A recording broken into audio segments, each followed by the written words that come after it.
시청자 여러분 안녕하십니까? 출발 성공 투자 박민영입니다. 끝끝내 벤스 부통령과 이란과의 종전 협상이 파키스탄에서 이루어지지는 못했습니다. 이 때문에 뉴욕장의 변동이 커지는 듯 했는데 그나마 다행인 것은 트럼프 대통령이 빠르게 진화에 나섰죠.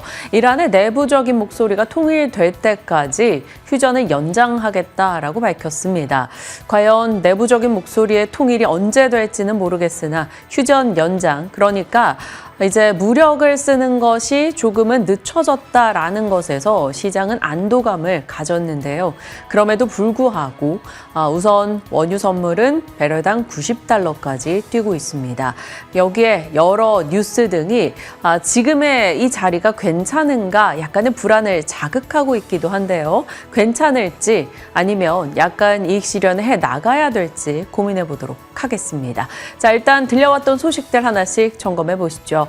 어제 국내장 내부적인 분위기 너무 좋았죠. 코스피, 코스닥 모두 강하게 화답을 해줬고요. 신고가를 경신했던 코스피였습니다. 트럼프 측에서 휴전을 연장하겠다라고 밝히면서 이미 선제적으로 종전 협상 제대로 진행되겠지라는 기대치를 높였습니다. 그 때문에 반도체, 2차 전지 를 비롯한 주요 대형주에 강한 질주가 있었고요. 코스피는 어제 6,380선을 넘으면서 신고가를 기록하기도 했죠. 코스닥도 부지런히 따라갔습니다. 다만 2차 전지가 질주를 해주긴 했으나 바이오 쪽에서 2차 전지로 수급이 빼앗기기도 했고 한 개의 학회 일정이 지나가면서 세럼 물량이 거세게 나왔죠. 그러면서 바이오의 약세 상승폭을 제한했습니다. 코스피 2.7%, 코스닥은 0.3% 상승으로 거래를 마쳤네요. 자, 여전히 상승의 중심에 있었던 건 반도체입니다. 반도체, 기판, MLCC 관련한 종목들 흐름이 너무 좋았어요. 일정을 잘 봐야 된다라고 말씀드리는 것은 이런 겁니다. 4월 20일치의 수출입 데이터에서 수출이 또 너무나 좋았다라는 점이 확인이 되면서 반도체에 힘을 실어줬고요. 단일 종목, 삼성전자, SK하이닉스, 단일 종목 2배 레버리지 ETF 5월 22일 상장이 확정이 됐습니다. 그러면서 삼성전자, SK하이닉스 질주했고요. 실적 발표를 앞둔 SK하이닉스의 탄력이 훨씬 더 좋았네요. 다만 나란히 두 종목 모두 사상 최고치를 기록했습니다. AI 서버발 공급 대란, MLCC 기판 가격 인상, 사이클의 초입에 불과하다 이런 분석이 나오면서 어제 기판주들 또 랠리였죠. 일부 작은 종목들의 상한가도 있었고 기판 잠시 쉬었던 태성도 급등했고요. 쉬지 않고 정말 어디까지 갈지 모르는 올해 가장 핫한 주식 중에 하나 삼성전기 어제도 13%의 급등을 보여줬습니다. 77만 원. 지금 최근에 업데이트된 보고서들에서는 목표가 한 81만 원이 맥스긴 한데요. 거기까지 또 하루 이틀 맘먹으면 순식간에 갈 것만 같은 그런 기세입니다. 어떨진 모르겠으나 분위기가 무척 좋다라는 것을 여전히 보여주고 있고요. 자, 2차 전지도 어제 굉장히 반가운 상승세를 보여줬죠. 삼성, SDI, LNF 이런 실적 턴어라운드 기대가 있는 종목들 중심으로 최근에 분위기가 많이 좋아지기는 했었습니다만 군집성을 띠지는 않았었는데 어제는 2차 전지 종목군들의 군집성이 눈에 띄었습니다.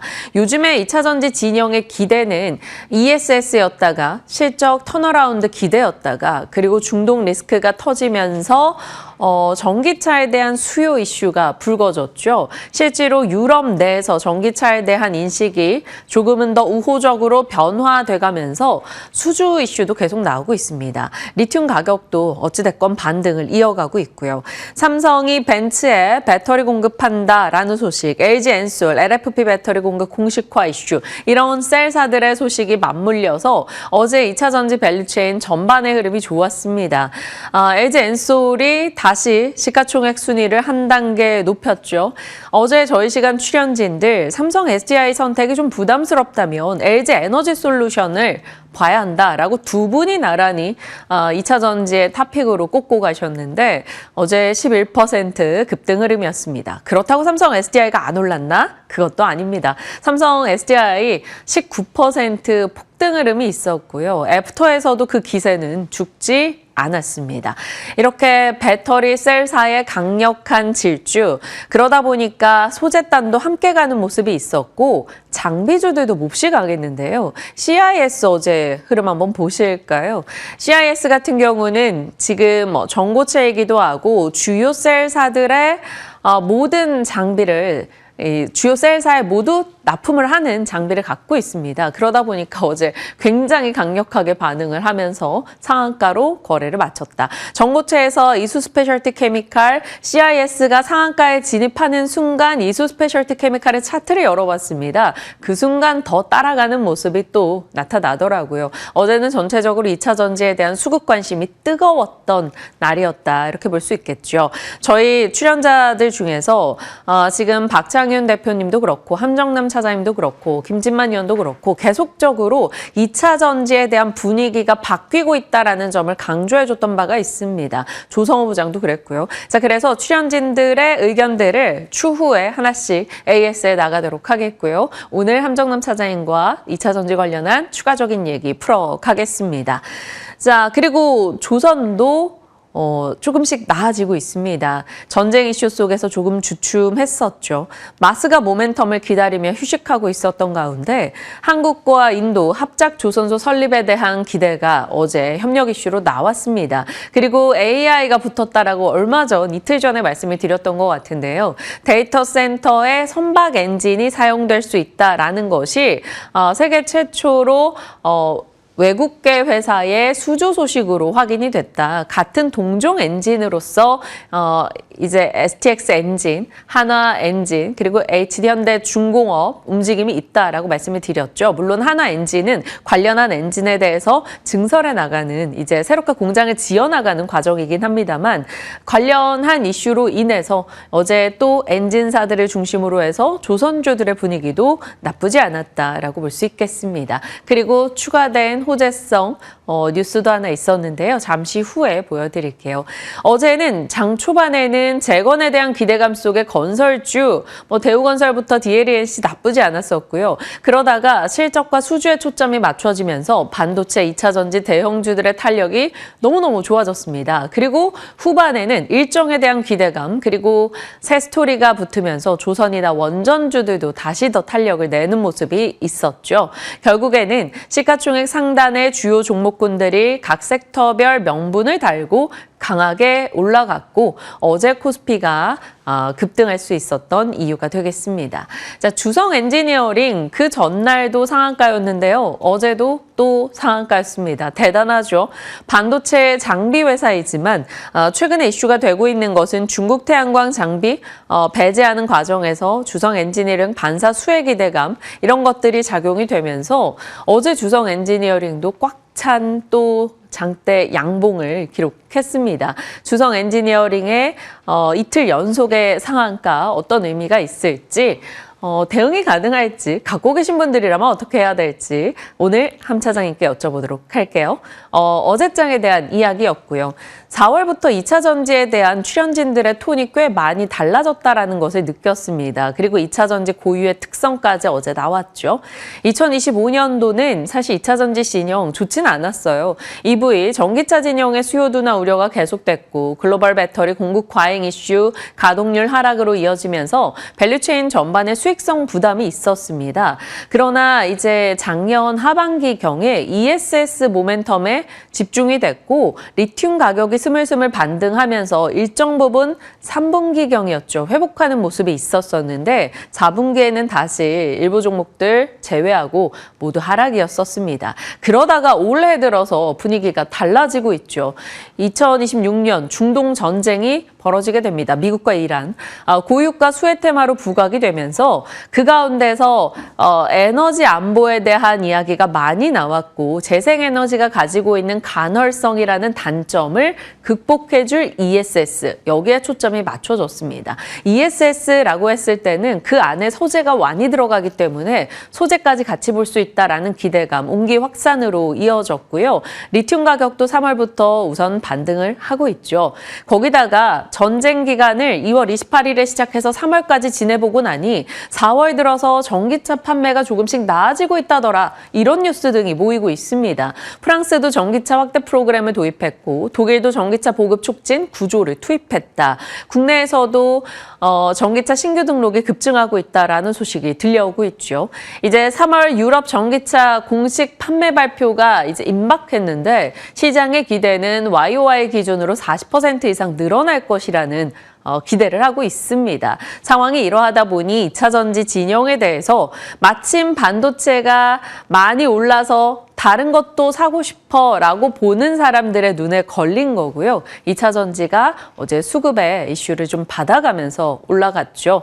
자, 그리고 삼성, SDI 등에서 벤츠와 함께 이런 좋은 소식 등을 전한 것도 자극제가 됐습니다. 그리고 삼성, SDI의 전고체에 대한 이슈가 계속해서 나오고 있죠. 속도가 점점 빨라지고 있다더라.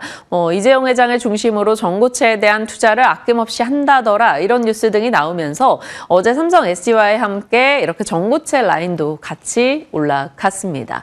자, 피치에서 에너지 안보 우려와 AI 데이터 센터 확대로 ESS 수요의 건인, 이것은 상위 배터리 셀 수혜사 전망으로 이어졌고요. 어제 상위 배터리 셀사들 LG엔솔과 삼성 SDI 너무나 좋은 흐름을 끝까지 유지했습니다. 그리고 CATL 측에서 나트륨 이온 배터리 연내 대규모 양산하겠다라는 소식이 있었는데요. 이 음극재단의 이제 소재로 들어가 있는 애경 케미칼, 나트륨 이온 배터리 관련주로도 많이 꼽히죠. 어제도 좋은 흐름이 있었으나 이 추가적인 CATL의 이슈가 더 상승으로 이어질지 궁금하고요.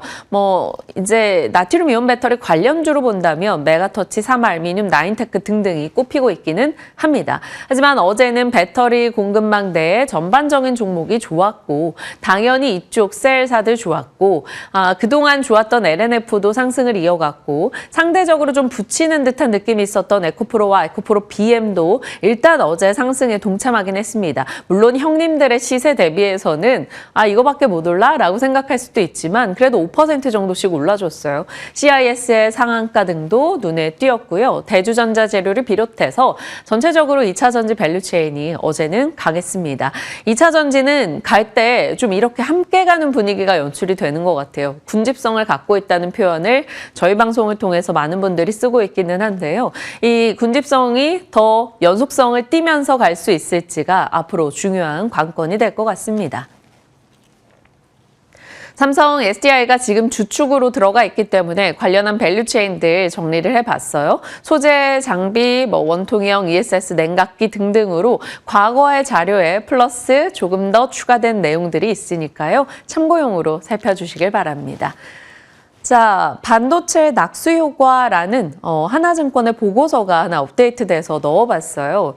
지금 과거에 낙폭 과대주가 못 갔던 이유가 약화되고 있다.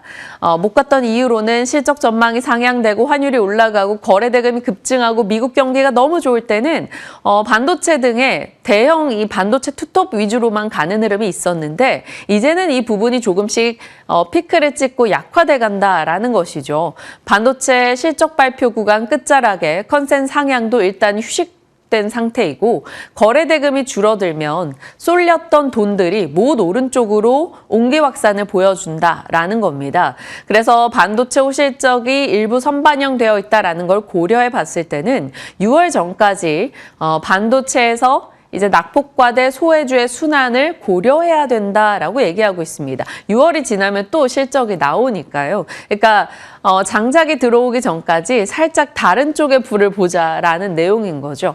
그래서 거래대금 혹은 이제 실적, 신용융자 상위 등에서 상위에 자리하고 있는 종목들로 소외주의 순환 종목을 넣어줬는데요. 하나증권에서 건설 인프라 쪽엔 DLENC, 대우건설 등등을 넣었고요. 여기엔 올해 상승률입니다. 소외됐다라고 하기엔 조금 너무 좋은 시세들이었네요. 특히 대우건설 700%. 그리고 IT 부품도 대덕전자, 서진시스템, 심텍, 고영 등등이 들어가 있고 2차 전지 내에서도 LNF 100%, 에코프로버티, OCI 홀딩스, 전력에너지, 대한전선, 산일전기, 콘텐츠, 반도체 소재단, 그리고 기타 이렇게 들어가 있습니다. 소외됐다라고 하기에는 몇 종목 정도 제외하고는 다 정말 많이 올랐기는 한데 그렇다면 이것을 보고 우리는 지금 시장의 중심에 들어가 있는 종목들이구나 라고 살펴볼 수 있겠습니다. 이 안에서 순환은 어찌됐건 이뤄지겠죠. 그날그날의 명분에 따라서요. 자, 반도체 낙수효과 하나증권의 보고서 같이 소개해드렸고요. 이제서야 뉴욕입니다. 불확실성 속 안도. 미국과 이란, 부통령, 벤스 부통령의 파키스탄 일정 결국에는 수행해내지 못했습니다. 이란에 참석이 되지 않았기 때문에요. 트럼프 대통령은 이란이 통일된 제안을 낼 때까지 휴전을 연장하겠다라고 하면서 일단 분위기가 격화되는 것을 좀 진정시키는 모습이었는데 이란 측에서는 계속 강경합니다. 협상의 진정성에 의문을 갖고 있다. 미국의 상선 납포는 해적질이다라고 이야기하면서 계속해서 이제 이란 내부 강경파의 목소리는 여전하고요. 이란 내부에서도 온건파와 강경파의 갈등이 계속되고 있고 정말 트럼프 대통령 혹은 벤스 부통령과 협상을 할 만한 인사로 누가 자리할 수 있을 것인가에 대한 논란도 끊이지 않고 있습니다. 상황이 어지럽다 보니 일단 이란 내부가 정리돼야 뭐가 되겠구나라는 것을 트럼프 대통령은 언급한 것이죠. 자, 그리고 이러한 이슈가 장 막판까지도 시장이 힘을 내지 못했던 뉴스로 작용이 됐고 장중에 또 변동을 자아낸 것이 이겁니다.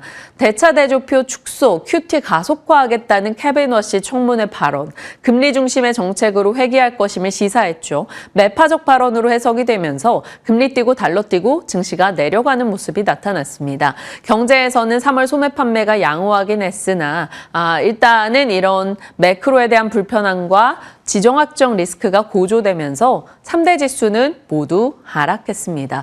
유가가 원유 선물 기준 배럴당 90달러 올라와 있더라고요. 10년물 국채금리 격하지는 않습니다만 그래도 4.3까지 일단 뛰었습니다. 그나마 다행이죠. 필라델피아 반도체 지수가 0.5% 올라줬습니다. 그러면 종목별로 특징주들 열어볼까요? 자, 협상 불확실성, 그나마 괜찮았던 반도체와 소프트웨어 넣어봤는데요. 딱 보이시죠? 반도체 진영, 엔비디아는 내렸습니다만 그래도 일부 종목들이 양호했기 때문에 필라델피아 반도체 지수가 강보합으로 마무리가 됐고 이쪽이 소프트웨어 진영인데 마이크로소프트를 비롯해서 소프트웨어 쪽 분위기가 요즘 나쁘지 않죠. 회복을 하려는 움직임입니다. 회복할 때도 됐죠. 너무나 오랜 하락을 거쳤기 때문에 그래서 하드웨어와 소프트웨어 진영이 반등세를 나타냈다. 유가가 뛰면서 에너지 쪽이 조금 올라갔다. 이렇게 볼 수 있겠습니다. 자, 반도체 내에서는 엇갈렸어요. 요즘 구글도 TPU, 아마존도 엔트로픽 이렇게 다른 칩망에 대해서 계속 얘기가 나오고 있다 보니까 추론책 경쟁이 심화된다라는 게 엔비디아에게는 좀 부담으로 해석이 되면서 주가가 내려갔고요. 브로드컴, 엔비디아 대안 효과로서 자금 유입이 있었습니다. 그래서 엔비디아 1% 하락했으나 브로드컴은 그래도 1% 정도 오르며 끝났고요. SK하이닉스 실적 전 마이크론도 기대감을 갖고 있습니다. 우리도 마이크론 실적 전에 기대감 갖고 있는데 마이크론도 그랬네요. 강보합권에서 마무리가 됐죠. 자, 테슬라가 올라줬으면 좋았을 텐데요. 2차 전지에 대해 좀 명확하게 의심 없이 더 이 랠리를 즐길 수 있었을 텐데 일단 실적 전에 인도량 부진을 가지고 웨드부시의 댄 아이브스가 대실패라는 언급을 했습니다. 그러면서 1.5% 정도 하락권의 흐름이 나타났고요. 자, 오라클, 구겐하임의 심각한 저평가 언급 속에 2% 소프트웨어 진영이죠. 또 유나이티드 헬스는 실적 이슈로 이미 프리마켓에서부터 강했었습니다. 실적 호조에 상승을 했고 EPS 상향 조정 이슈가 영향이 좋네요. 또 아마존도 괜찮았다. 그러면 전체적으로 소프트웨어와 일부 반도체의 상승 그리고 유나이티드 헬스의 실적은 좋았으나 전체적인 헬스케어에 견인을 해줄 정도는 분위기가 되지 못했다. 이렇게 볼 수 있겠고요. 테마를 자극할 만한 내용도 많진 않았습니다. 양자, 원전, 전력, 우주, 비만, 비트코인 일제히 하락하는 모습. 그러니까 뉴욕장에서는 딱 우리가 동력을 얻어올 만한 무언가가 부족했다 볼 수 있겠습니다. 넘겨보시죠. 자, 필라델피아 반도체만 일단 강보합이었다라는 것 정도요. 자, 이제 그러면 내부적인 이슈들을 파악을 해보죠. 수상하지만 기대되는 공시. 어제 LIG 넥스원의 공시를 보고 이름이 입에 안 붙네요. LIG 디펜스 앤 에어로스페이스의 공시를 보고 아니 이토록 뭐가 없는 공시가 있나? 라며 깜짝 놀랐었는데요. 그냥 계약 기간 3년 7개월, 그 외 비공개 이렇게 써 있었습니다. 금액이나 상대방이나 매출액 대비 얼마 이것도 없었어요. 이틀 뒤에 계약 내용을 공식적으로 발표한다라는 소식만 전달이 됐고요. 방산과 관련해서 어떤 소식이 있을 건데 그게 뭐지? 라는 수상하지만 또 기대를 갖게 되는 공시였습니다. 앱터에서는 그 기대를 갖고 6% 정도 상승하는 모습이 확인이 됐어요. 앱터에서 100만 원을 탁 찍더라고요. 그런데 98만 원 선에서 마무리가 됐습니다. 자, 방산은 공급 국가 간의 계약이 우선인 경우가 상당하기 때문에 일각에서는 정부가 공식적인 무언가를 발표하고 나서 이제 업체별 세부 내역이 공개되는 거 아니겠느냐. 그래서 이틀 뒤라고 이렇게 기한을 정해두지 않았을까라는 기대를 갖고 있습니다. 대규모 수주에 대한 기대도 가져가죠. 혹시 천궁인가? 지금 우리는 미국과 이란전에서 천궁의 활약을 많이 봤었기 때문이죠. 천궁이 중동의 대규모 계약을 따냈나? 아니면 다른 기타 국가인가? 아니면 천궁이 아니다고 본다면 현궁, 신궁, 해궁, 어뢰, LIG 디펜스 앤 에어로스페이스가 갖고 있는 라인업의 무엇인가에 대한 기대. 분명한 건 뭐 좋은 소식일 것이라는 겁니다. 그 기대치가 좀 높다면 오히려 오픈됐을 때 실망할 수는 있겠지만 나쁘지 않죠. 수주 따냈다는 거니까요. 일단 LIG 디펜스 앤 에어로스페이스의 흐름 봐야 되겠고요. 또 하나가 현대로템입니다. 블랙록에서 5% 지분 보유 공시를 했어요. 요즘 이런 거 많이 나오죠. 단순 투자 목적이었습니다. 일단 어제장에서는 1% 정도 상승이었었는데 이런 이슈가 부각이 돼서 더 관심을 받게 될지는 봐야 되겠고요. 때마침 JP모건의 방산 슈퍼사이클 아직 끝나지 않았다. 이런 보고서가 나왔습니다. 지정학적 긴장 심화로 한국의 방산기업들이 최대 수혜를 받을 것이고 세계 각국에서는 노후 구식 무기 비중이 적으면 60, 많으면 70%인데 이번 이란과 미국 사태를 보고 나서 재무장 수요가 폭발했다. 가성비, 납기 기한 이런 것을 봤을 때 한국의 방산주에 대한 기대치를 더 가져갔고요. 하나 에어로스페이스에 대한 목표 주가 190만 원, 어제 종가 139만 원이었고요. 현대로템 29만 원, 어제 22만 원. LIG 넥스원은 110만 원으로 올렸습니다. 그리고 LIG 디펜스 앤 에어로스페이스 네. 한국항공우주 24만 원 제시했고요. 오늘 아침 하나증권에서도 이 LIG 디펜스 앤 에어로스페이스에 대해서 110만 원의 목표가를 제시했습니다. 그래서 오늘 방산단이 마침 종전 협상이 원만하게 이루어지지 못한 틈을 타서 이러한 이슈가 모여서 올라갈 수 있을지 좀 지켜봐야 되겠습니다. 자, 넘겨보겠습니다. 자, 이전에 천궁 관련해서 이제 방공무기 저희가 한번 자세하게 했던 바가 있었죠. 날아오는 미사일을 요격하는 겁니다. 미국의 패트리어트가 가장 앞서 있다는 평가를 받고 있고 한국의 천궁은 이번에 실전에서 많이 검증되었다라는 평가이죠. 그런데 패트리어트 같은 경우는 수요가 너무나 급증하고 있습니다. 미국은 미국 내의 수요도 다 충족하지 못하고 있는 가운데 여기저기서 패트리엇을 요구하는 목소리도 높아지고 있죠. 그런데 지금 중동은 꽤 다급하게 무기 재고를 쌓아야 되는 상황입니다. 그래서 천궁 이런 방공에 대한 무기에 대한 여러 메리트가 생겨나고 있는 게 바로 한국의 방산주인 거고요. 방공 밸류체인으로 봤을 때는 LIG 넥슨과 하나시스템이 그때 천궁 이슈로 가장 많이 관심을 받았었고요. 올해는 한국항공우주의 시세도 나쁘지 않았었죠. 상대적으로 조금 약했다라는 게 이게 하늘 공중전이 많다 보니까 지상전인 현대로템 쪽에서는 상대적인 시세가 조금 약하긴 했었는데요. 이쪽이 그럼 소외로 주목받아서 갈 수도 있다라는 시각도 있기 때문에 같이 방산 섹터에 대한 고민도 나눠보도록 하겠습니다. 자, 이렇게 시장의 여러 이슈들 들여다봤고요. 정리하러 넘어가 보시죠. 분위기 파악해보죠. 전체적인 시황은 누가 알겠습니까? 우리 무중입니다. 그나마 반가운 건 휴전의 연장. 다만 이 휴전의 기한이 어느 정도였냐에 따라서 에너지에 대한 부담은 조금 또 문제로 떠오를 수도 있을 겁니다. 이란의 통일된 의견이 가능할 것인가에 대한 의문점도 있죠. 이란은 지금도 계속 강경파의 목소리는 이러합니다. 미국의 해상 봉쇄는 적대행위다. 필요시 무력 돌파할 거다. 휴전 연장 인정 안 한다. 국익에 따라 움직이겠다라고 하면서 일단 코스피 야간 선물 하락했고요. 전체적으로 유가는 좀 올라가고 어떨지는 지켜봐야겠습니다. 환율의 움직임이 장중에 어떻게 진행이 되는가 중요할 것 같고요. 칩과 IT 진영의 쇼티지가 계속돼서 반도체, 기판 등등의 랠리가 계속 이어졌었는데요. 이들도 그럼 오늘 살짝 쉬어가는 모습이 나올까요? 그래서 만약 그런 흐름이 나오게 된다면 적극적인 또 매수 기회로 작용이 하게 될지 궁금합니다.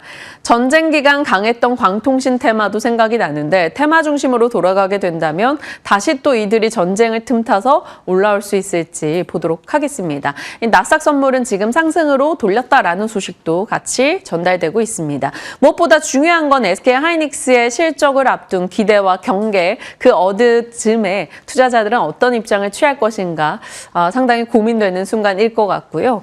장기전으로 끌고 가시는 분들에게는 사실 큰 고민은 아닐 것 같긴 합니다. 자, 관전 포인트. 어제 강했던 2차 전지가 신뢰를 줄지, 신뢰라는 건 다 같이 연속성을 띠면서 반도체 못지않은 덩어리 섹터로서 시장을 또 끌고 가주겠느냐일 겁니다.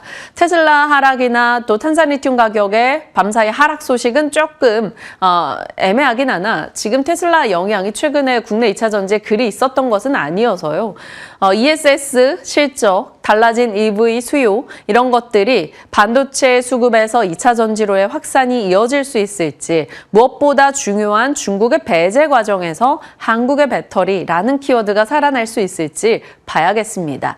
자, 2차 전지가 어제 강하게 올라갈 때 주주분들 좋으셨지만 바이오 주주는 또 한편에서 정말 울 수밖에 없었던 하루였던 것 같아요. 2차 전지에 빼앗긴 수급 특별한 악재성 이슈가 있었던 것도 아닌데 엄청나게 수급 이탈이 있으면서 바이오 종목들의 하락이 꽤 컸습니다. 유나이티드 헬스의 호실적 사실 국내와의 연결고리가 그리 짙지 않아서 방어가 될지는 모르겠습니다. 그래서 2차 전지와 바이오에 대한 전략 챙겨보겠고요.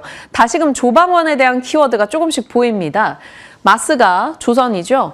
미국 해군이 31년까지 함성건조에 3,050억 달러 요청 계획이 있었다라는 소식, 그리고 선박 엔진이 AI가 묻으면서 같이 달려가고 있고요. 만우가 원전의 모멘텀입니다. 카자흐스탄 2050년까지 원전 3곳, 최소 원전 3곳 건설 소식이 들려왔고 대통령 베트남 일정이 있죠. 그래서 여기에서 원전이든 뭐 AI 데이터 센터든 무언가 또 추가적인 모멘텀이 있지 않을까라는 기대감이 나오고 있습니다. 그리고 방사는 앞서 LIG DNA와 현대로템 등의 이슈, JP모건의 비중 확대 의견이 영향을 줄지 보겠습니다. 2차 전지 참고형입니다. ESS 밸류체인 이렇게 보시면 되겠고요. 앞서 봤던 약간 전통의 밸류체인은 앞서 보여드린 내용 보시면 되고요. 나트륨 이온 배터리 CATL 이슈로 이야기가 되고 있는데 애경케미칼 등 관련주 체크합니다. 그리고 오늘 아침 나온 증권사 보고서 중에 전기차 판매가 반등할 때 수혜볼 부품사로서 현대모비스, SL 그리고 단기적으로는 화신도 매력적이다 이렇게 나와 있더라고요. 배터리 팩 케이스 화신의 수혜로서 또 단기 모멘텀이 크다 이런 말이 들어가 있었습니다. 참고하시죠. 일정입니다. 오늘 이제 OCI, 삼성바이오로직스, HD현대일렉. 어제 LS트랙 일렉은 컨센이 좀 하회했죠. 시장이 뭐 주가 빠진 건 아니었는데 강보합 정도였다로 기억이 납니다. HD현대일렉이 어떻게 나오는가를 좀 봐야 되겠고요. 인투이티브 서지컬 실적이 오늘 새벽에 나왔습니다. 예상에 부합하거나 조금 높다 정도였는데 뭐 크게 의미 있었던 것 같진 않아요. 애프터마켓까지 시세는 뭐 그닥 좋지 못했습니다. 유나이티드 항공 등의 실적, 그리고 내일이 제일 중요하죠. SK하이닉스부터 해서 KB금융, 신한지주, 삼성 E&A, 삼성 에피스홀딩스, 금융주들 줄줄이 다 나오고 프리포트 맥모란, 로키드 마틴, 테슬라, 램리서치, 국내에 영향을 줄 만한 기업들의 실적이 쏟아지니까요. 같이 정리하면서 저희도 전략 대비해 보도록 하겠습니다. 자, 이렇게 시장 흐름 짚어봤고요. 섹터 뉴스 들어갈게요. 미나 앵커 오늘 어느 쪽이죠? 네, 오늘은 조선주를 준비해봤습니다. 최근에 개장 때부터 그리고 애프터마켓까지 계속해서 쉬지 않고 들썩이고 있는 쪽이 바로 조선 섹터인데요. 어제 정규장에서의 상승률도 대단했습니다. 사실 개장 직후에는 그다지 큰 관심을 받지 못했는데 갑자기 이제 오후장으로 가면 갈수록 탄력을 받아 나가더니 애프터마켓에서까지 상승 탄력을 더 받아 나가는 모습이 기록이 되기도 했었습니다. 먼저 대표 종목들의 정규장 상승률을 확인해 보시면 HD 현대그룹주들 모두 다 상승한 채로 거래를 마쳤고요. 특히나 이 안에서 한국조선해양이라든지 현대중공업, 그리고 현대마린엔진 같은 경우에는 소폭의 둔화가 나타나긴 했습니다만 이 두 종목은 애프터마켓에서 가서도 더 큰 탄력을 받아 나가는 모습이 기록이 되기도 했습니다. 그리고 삼성중공업, 한화오션 같은 종목군들도 정규장에 이어서 애프터까지 상승 탄력을 받아 나가는 모습이었고 엔진 관련 종목들 같은 경우에는 정규장에서 굉장히 강했죠. 물론 애프터에 가서는 탄력이 살짝 둔화되기는 했습니다만 그다지 큰 의미를 갖고 있다고 보기에는 어려울 정도의 수준이었습니다. 항해를 끝낸 적이 없는 것 같은 조선 섹터. 증권가의 코멘트도 좋게 나오고 있고요. 앞으로에 대한 기대감을 높여주는 코멘트들이 많이 제시가 되고 있습니다. 자, 이렇게 조선주를 향한 기대감이 왜 꺼지지 않고 계속되고 있는지 그 이유가 궁금하시죠? 결국에 예전에 조선주들이 잘 갔던 이유는 기대감의 영역에 있었기 때문인데 지금 이 시점에서는 그 기대감이 실적으로 본격적으로 반영되는 구간에 진입했기 때문에 이러한 기대감이 한층 더 강화되고 있다. 라고 말씀을 드릴 수 있을 것 같습니다. 예전에는 수주 얼마 따냈다, 수주 물량에 대한 모멘텀으로 주가가 움직였다면 이제는 지금까지 따냈던 수주 물량이 본격적으로 실적에 반영이 되기 시작할 것이라는 기대감이 높아지고 있는 건데요. 친환경 선박에 대한 교체 의무화가 자리를 잡고 있고요. 지정학적인 리스크가 발발하면서 발주량이 폭발하고 있다는 점, 거기에다가 과거의 저가 수주에서 탈출해서 고부가가치 선박으로서 매출을 한 번에 많이 가져올 수 있다는 점도 하나의 모멘텀으로 자리를 잡고 있습니다. 자, 역대급 실적이 기대되고 있기 때문에 그래서 주가가 이렇게 잘 오르고 있다고 말씀을 드렸는데요. 과거부터 지금까지 그리고 미래에 대한 전망까지 흐름을 살펴보시면 과거에는 경쟁이 굉장히 치열했습니다. 그렇기 때문에 이제 저가 수주를 할 수밖에 없었던 상황이었는데요. 다만 2025년까지 상황이 개선되기 시작합니다. 높은 가격을 형성하고 있는 고부가가치 선박 건조가 본격화되고 있고 그리고 미국에서 어쨌든 노후화된 선박을 교체하려는 수요가 꾸준히 발생하고 있는 만큼 이때부터 고부가가치 선박 수요에 대한 기대감이 반영이 되기 시작했습니다. 그리고 이 고부가가치 선박과 관련해서는 우리나라 기업들의 기술력이 굉장히 크게 부각이 되고 있는 만큼 그에 대한 기대감이 2025년부터 본격적으로 반영이 되기 시작했다라고 요약을 해볼 수 있을 것 같고요. 그리고 2026년 올해부터 2027년까지는 레버리지가 발생이 되고 영업이익이 폭발하는 구간이 될 것이라는 전망이 점쳐지고 있습니다. 2028년부터 2030년까지의 이 3년치 일감을 모두 다 수주했기 때문에 그것이 이제 3년 그리고 그 이후까지 실적으로 반영이 될 것이라는 내러티브도 함께 쓰이고 있는 겁니다. 자, 1분기 실적도 결국에는 좋게 나올 것으로 전망이 되고 있습니다. 그렇기 때문에 이제 실적도 잘 확인을 해봐야 할 텐데 조선 3사의 1분기 실적 전망치 확인해 보겠습니다. 먼저 증권가에서는 올해 이 조선 3사들 LNG선 수주에 큰 무리가 없을 것으로 보고 있고요. 그 말은 즉슨 호실적에 대한 기대감으로 해석을 해볼 수도 있겠죠. 1분기 실적 HD 현대중공업 같은 경우에는 매출액이 무려 5조 원을 넘어설 것으로 전망되고 있습니다. 전년 대비 47.5%나 증가한 수준이고요. 그리고 영업이익도 전년 대비 무려 80% 넘게 성장할 것으로 점쳐지고 있는 상황. 그리고 삼성중공업 같은 경우에는 전년 대비 20% 증가한 매출액 2조 한 3조 가까이 되는 매출액이 찍힐 것으로 보이고 있고요. 특히나 영업이익의 성장률이 폭발적으로 나올 것으로 점쳐지고 있습니다. 전년 대비 176% 넘는 있는 상승률이 기록될 것으로 전망되고 있는 상황 속에서 하나오션도 마찬가지입니다. 이제 매출액 같은 경우에는 전년 대비 4.7%, 영업이익은 전년 대비 45%. 다만 이제 피어 그룹들 대비해서는 상대적으로 좀 덜하게 느껴질 수는 있겠죠. 그래서 이 실적 발표를 기점으로 살펴보실 거라면 아무래도 현대중공업이라든지 삼성중공업에 대한 기대치를 올려보는 게 더 좋지 않을까라는 생각도 듭니다. 이렇게 실적 전망에 대해서 먼저 살펴봤고요. 제가 오랜만에 이렇게 자료 화면을 한번 넣어봤습니다.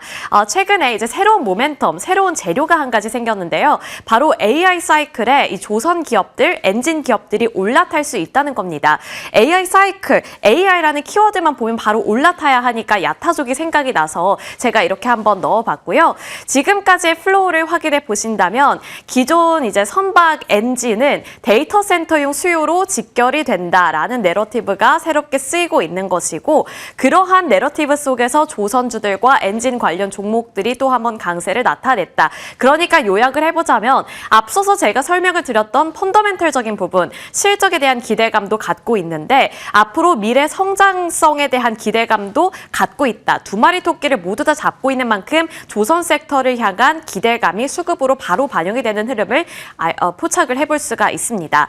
게다가 최근에 이제 핀란드의 선박 엔진 기업이죠. 바르질라가 미국 데이터 센터용 가스 엔진 40대 규모 사업을 수주했다라는 소식을 전하면서 이 시장에 대한 기대감 역시나 높아졌습니다. 이제 선박 엔진은 크게 2행정과 4행정으로 나눌 수가 있는데요. 여기서 데이터 센터용으로 살펴볼 거라면 4행정용을 살펴보는 것이 중요합니다. 4행정 엔진은 이제 선박에 이어서 육상 플랜트 전력원으로도 활용이 될 수 있기 때문에 이 부분을 다루고 있는 기업들이 부각을 받고 있는 거고요. 그 안에서 이제 뭐 안정적인 전력을 공급할 수 있다는 강점을 가져갈 수 있는 기업들 위주로 살펴보는 것이 필요해 보입니다. 그리고 그 안에서 대표적으로는 세 가지 기업들 꼽히고 있고요. HD 현대중공업, 한화엔진, STX 엔진 이렇게 세 가지가 대표적인 기업이 됩니다. 먼저 현대중공업 같은 경우에는 최근에 시세가 곧바로 잘 나오고 있죠. 엔진을 직접 생산하는 기업입니다. 자체 라이선스 힘센 엔진을 생산하고 있는 이력이 부각이 되면서 시장의 주목을 받고 있는 거고요. EPC 경험도 보유를 하고 있다는 점도 하나의 강점으로 꼽히고 있습니다. 독자 기술을 통해서 개발한 이 4행정 중형 엔진을 생산하고 이것을 이제 데이터 센터 프로젝트에 공급할 것으로 전망이 되면서 최근에 주가 흐름이 굉장히 탄탄하게 나오고 있고요. 보시는 것처럼 기관 투자자들의 4거래일 연속된 수급도 나오고 있습니다. 그리고 한화 엔진 같은 경우에는 이제 엔진을 생산하기는 하는데 현대중공업과 다른 점은 OEM 쪽에 특화가 되어 있다는 거고요. 하나그룹의 전력 사업과 연계가 되어 있다는 점도 주목해 볼 만한 포인트였습니다. 그리고 최근에는 이러한 흐름에 빠르게 올라타기 위해서 데이터 센터용 사업을 확대하기 위해서 저울질을 하고 있다는 이야기도 들려오고 있고요. 이 행정 엔진을 지금까지는 주력 제품으로 생산을 했는데 앞서 강조해 드린 것처럼 데이터 센터용으로는 4행정 엔진이 주목을 받고 있다고 말씀을 드렸잖아요. 그래서 생산 설비를 확충한 이후부터는 2행정 엔진에서 4행정 엔진으로 생산을 좀 바꿀 것이다 라는 전망도 나오고 있습니다. 2행정을 안 한다는 것은 아니고 4행정 엔진 생산에 돌입할 것이라는 예정 나오고 있으니까요. 지켜보시길 바라겠습니다. 그리고 최근에 또 주가가 굉장히 잘 움직였었던 STX 엔진 같은 경우에도 최근에 시세가 끊이질 않고 우상향 그래프를 그려 나가고 있습니다. 물론 어제 같은 경우에는 윗꼬리를 단체로 거래를 맞춰서 살짝 아쉽기는 한데요. 지켜볼 필요는 있을 것 같습니다. 우선 이 4행정 엔진 생산 포트폴리오를 보유하고 있는 만큼 이 시장이 커진다면 납품에 대한 이슈가 또 나올 수 있기 때문에 관심 종목으로 담아두고 그 이슈는 계속해서 체킹을 해봐야겠습니다. SK증권에서도 긍정적인 분석과 코멘트를 제시하고 있었는데요. 간략하게 살펴보신다면 이 바르질라와 같은 데이터 센서형 사업 수주, 운영 유지 보수 역량, 그리고 트랙 레코드 확보 등은 아직까지 시간이 필요한 것은 맞지만 중장기적인 관점에서 봤을 때 국내 업체들이 시장을 확대하면서 몸값을 높일 수 있는 재료는 맞다라고 이야기를 하고 있습니다. 자, 이 안에서 HD현대중공업과 HD현대마린엔진을 두 주인공으로 제가 골라봤습니다. 현대중공업은 알겠는데 아까 이제 세 가지 기업 중에서 HD현대마린엔진은 없었잖아. 근데 왜 갑자기 등장해? 라는 질문이 좀 생기시죠. 제가 차근차근 설명을 해드릴 건데요. 먼저 이제 데이터센터형 4행정 엔진 사업 과 관련해서 연결고리를 갖고 있고요. 다만 이제 다루는 분야는 다릅니다. 이것을 기억해 주시면 좋을 것 같습니다. 자, 이번에 이 4행정 엔진 사업에서 가장 중요한 것은 엔진을 그냥 납품하는 것에서 그치는 것이 아니라 발전소 구축에 이어서 O&M 풀 패키지 서비스를 공급하는 것이 중요한 대목으로 여겨지고 있다는 점입니다. 10년에서 20년 가까이 되는 장기 계약을 맺는 것이기 때문에 그에 대한 운영 및 유지 보수가 필요한 거고요. 거기에 이제 성능 보장은 당연히 필요한 요인으로 자리를 잡고 있습니다. 여기서 HD현대중공업 같은 경우에는 앞서서 말씀드렸던 자체 개발 힘센 엔진을 직접 생산하고 납품하는 기업으로서 직접 수혜가 예상이 되는 기업이기 때문에 계속해서 거론이 되고 있는 거고요. 그리고 갑자기 등장한 HD현대마린솔루션 같은 경우에는 또 가장 중요한 부분 중에 하나인 O&M 선박 생애주기 관리를 하는 기업으로서 앞으로 그 수혜를 같이 받아 나갈 수 있을 것이라는 전망이 나오고 있기 때문에 두 가지 기업의 연관성을 잘 살펴본다면 투자 포인트를 찾아낼 수 있습니다. 그렇기 때문에 이제 조금 자세하게 설명을 드리자면 HD현대중공업이 납품을 하게 된다면 일단 첫 번째 매출액은 현대중공업이 가져가게 되겠죠. 다만 이제 10년에서 20년 동안의 계약, 장기 계약을 맺는 것이기 때문에 운영, 유지, 보수 이 부분은 아무래도 HD현대마린솔루션이 가져갈 가능성이 있기 때문에 두 가지 종목을 함께 엮어서 살펴보는 것도 좋은 전략이 될 것 같습니다. 자, 이제 리스크 관리도 필수입니다. 리스크가 될 수 있는 부분도 정리를 해봤는데요. 먼저 현대중공업 같은 경우에는 이제 발행된 교환사채가 주가 관점에서는 리스크가 될 수 있다는 증권가의 코멘트 나오고 있습니다. HD 한국조선해양의 동사 지분 4.32%를 기반으로 한 교환사채가 좀 부담으로 자리를 잡고 있는 상황이고요. 교환 청구 기간은 6월 14일입니다. 이제 주가가 교환가액에 근접한 만큼 공매도에 대한 압박을 무시할 수 없다는 점이 짚히고 있는 만큼 수급적인 차원에서 리스크는 관리가 필요해 보이고요. 그리고 HD현대마린솔루션 같은 경우에는 블록딜에 대한 부담감을 가득 안고 있습니다. 사실 이제 예전부터 좀 블록딜이라든지 공매도에 대한 압박감을 갖고 있었는데 최근에 이제 이 엔진 이슈로 바로 또 이렇게 돌파해내는 모습이 기록이 된 거거든요. 우선 이 내막을 살펴보신다면 2대 주주 사모펀드 KKR의 블록딜 여파가 자리를 잡고 있는데 보유 지분 2021년에는 38%였지만 작년 말에는 계속 이제 원금을 회복을 하면서 9.99%까지 낮아졌습니다. 그리고 올해 1월에는 9%대에서 또 5%대까지 이렇게 원금을 회복하면서 보유 지분이 낮아진 이력을 갖고 있기 때문에 그 부분에서 리스크는 앞으로도 좀 나타날 수 있다는 점 참고를 해보셔야 될 것 같고요. KKR 측에서 이제 3개월 동안 더 이상 주식을 팔지 않겠다라는 락업 조건을 형성하기는 했는데 지금까지의 이력을 살펴본다면 이 락업 기간이 종료된 이후에는 또 추가적으로 매도할 가능성이 있기 때문에 주가가 흔들릴 수는 있다는 점 예의주시하면서 투자 플랜 마련해 보시길 바라겠습니다. 자, 조선주들 아직 끝나지 않은 랠리 계속될 것이라는 쪽에 더 많은 의견이 쏠리고 있는데요. 그 안에서도 이제 새로운 모멘텀을 안고 있는 이 엔진이라는 모멘텀을 안고 있는 기업들의 주가가 튀어오르고 있습니다. HD현대중공업 그리고 앞서서 말씀드렸던 마린솔루션 이 두 가지 종목이 대장주가 될 수 있을 것인지 그리고 아니라면 그 안에서 대장주는 과연 누가 될 것인지 저희와 함께 해답 알아보시길 바라겠습니다.